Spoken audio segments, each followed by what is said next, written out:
এরে নবীর উম্মত, এ কোরআন ওলার দাম কত?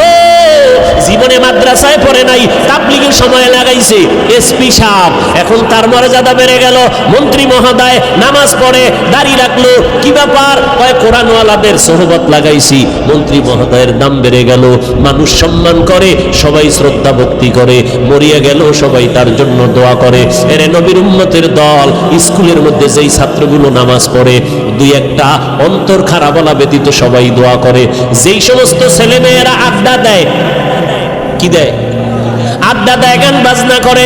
যেই ছেলেটা ক্লাসের মধ্যে একটু পর্দা, একটু নামাজ, এদিকে মাইল বেশি, এ মেয়েরাও কয় খবরদার এই ভাইরে ডিস্টার্ব করিস না, ও তো আমগো আড্ডা আইতে চায় না, ওর কায়দায় থাকতে দে।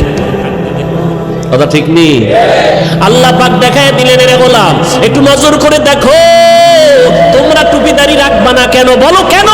কি সমস্যাটা কোথায়? ব্যবসা চলে যাবে। কই টুপিদারিওয়ালারাও তো কোটি টাকার মালিক, ব্যবসা করে, তুমি কেন বলবা টুপিদারি রাখলে নবীর তরিকায় চললে পারি না? স্বাধীনতা কই? নবীর তরিকাওয়ালাদের তো স্বাধীনতা নষ্ট নাই, যেখানে সেখানে বেড়াইতে যায়, সফর করতেছে, কোনো দিক থেকে তো পেছনে নাই। তুমি কেন নবীর তরিকা মতো চুলটা রাখবা না, দাড়িটা রাখবা না, পর্দা করবা না? এবার আসো আর একটা লাইনে তাকাও, তোমার আমার মতো যুবক, এবার উনি পুলিশ বিডিআরের চাকরি করে, দাড়িওয়ালা নামাজি আছে না নাই? বিবেকটাকে জিজ্ঞাসা করো, বাবা তুমি কেন পারবা না?